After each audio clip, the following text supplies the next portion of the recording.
Around 5 years ago, scientists revived an extinct virus. In one controversial study, a team of scientists in a laboratory in Alberta, Canada, brought back to life the extinct virus horsepox. Horsepox, or HPX, is an orthopox virus that was common before the 20th century but is rare today to the point of being considered extinct. As indicated by its name, horsepox is a horse disease that is not known to affect humans. However, horsepox is a relative of smallpox, which is one of the deadliest diseases in human history, killing about 30% of those infected. Smallpox was successfully eradicated in 1980 thanks to vaccination. But still, this study of resurrecting horsepox has left many biosecurity experts worried about the dangers of reviving extinct viruses.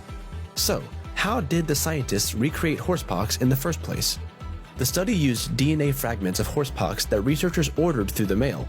They stitched together thousands of gene fragments, creating the complete horsepox genome. They then inserted the horsepox genome into cells already infected with a different kind of orthopox virus called vaccinia, and so the HPX genes were synthesized in the vaccinia virus to create the horsepox virus. This procedure is very much like attempting to insert genes from a woolly mammoth into an elephant because they're closely related to each other. The scientists showed that the revived virus was able to infect cells and reproduce. The study was highly criticized and raised many questions about ethics and how it was fairly easy for scientists to make decisions of global consequence. They argue that scientists taking such risks are also taking the wrong path when trying to demonstrate what our current technology is capable of. Biosecurity experts are also worried about the implications of conducting such research. Controversial studies are usually called dual-use research. This research has the potential to grow and add to the scientific knowledge, but can in return be mishandled and have harmful global consequences for public health and safety. Despite the WHO ruling against possessing more than 20% of the smallpox genome and the researchers following all the appropriate regulations, they were still able to reconstruct horsepox. The study was titled Construction of an Infectious Horsepox Virus Vaccine from Chemically Synthesized DNA Fragments. According to the Washington Post, no journal accepted the study for publication. Publishing detailed information about recreating an extinct orthopox virus could increase the risk of others mishandling this information and creating dangerous and deadly viruses like smallpox.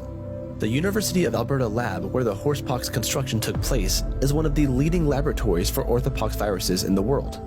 They were able to safely recreate the virus with the technology and the knowledge they have at hand. Other labs with no previous experience with such technical challenges could attempt to experiment with the information provided by the study and risk putting global health in great danger. Not only that, rogue states, terrorists, and criminals could take advantage of such a study to recreate smallpox, the world's most dangerous orthopox virus. The team behind the research believes that the lab-grown synthetic horsepox could be used to help them develop better vaccines for the now extinct smallpox. However, other scientists disagree, saying that the benefits promised by this research are illusory, unneeded, and unlikely, and that they are trying to solve a problem that doesn't exist. Do you approve of dual-use research? And do you support the recreation of extinct viruses and pathogens for the sake of advancing scientific knowledge? Share your thoughts in the comment section.